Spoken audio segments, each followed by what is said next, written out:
ఈ రెస్టారెంట్ లోని కేవలం 6 రకాల బిర్యానీలు మాత్రమే ఉంటాయండి. ఒక ఫ్యామిలీతో రెస్టారెంట్ లో కూర్చొని కడుపు నిండా బిర్యానీలు తినాలనుకుంటే మాత్రం మన వైజాగ్ లోని ఎన్ఐడి జంక్షన్ దగ్గర భలే బిర్యానీ భలే రుచులకు వెళ్లాల్సిందేనండి.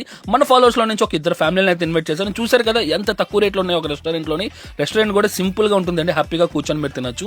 మెయిన్ వీళ్ళ దగ్గర ఏంటంటే వేడి వేడి బగారా రైస్ లోని ఆ చికెన్ ఫ్రై పీస్ మసాలా ఏదైతే ఉందో ఆ మసాలా కలుపుకొని తింటే వేడివేడిగా భలే ఉంటుంది. అలాగే టేక్ అవే కూడా వీళ్ళ దగ్గర హ్యాపీగా పట్టుకెళ్ళొచ్చండి. నీట్ గా పార్సల్స్ అవన్నీ కూడా చేస్తున్నారు అనమాట. అలాగే dum biryani and Wednesday Friday Saturday అయితే మాత్రం చిట్టుముచ్చాల చికెన్ పొలా ఉంటుంది. నాకైతే మాత్రం వీళ్ళ దగ్గర మటన్ ఫ్రై పీస్ బిర్యానీ ఆ బగారా రైస్ అయితే భలే అనిపించింది. ఇంకా మన ఫాలోవర్స్ కి అయితే వాళ్ళకి కావాల్సిన బిర్యానీలు అన్ని ఇస్తానండి. వేడివేడిగా హ్యాపీగా వాళ్ళు తిని చాలా హ్యాపీగా ఫీల్ అయ్యారు. వాళ్ళకైతే మాత్రం బాగా అనిపించింది. ఇంకా మనోళ్ళు తిన్న తర్వాత నేను కూడా ట్రై చేశానండి. నేనైతే మాత్రం mutton fry piece biryani chicken fry piece biryani తిన్నాను. చాలా బాగా అనిపించింది. ప్రైజెస్ లొకేషన్ అన్ని కూడా కింద కామెంట్ బాక్స్ లో పిన్ చేస్తాను. బడ్జెట్ లోని మీరు కూడా తినాలనుకుంటే హ్యాపీగా వెళ్ళిపోండి. వీడియో ఇన్ఫర్మేషన్ అనిపిస్తే లైక్ చేసి షేర్ చేసి మన ఛానల్ ఫాలో అవ్వడం మాత్రం మర్చిపోకండి.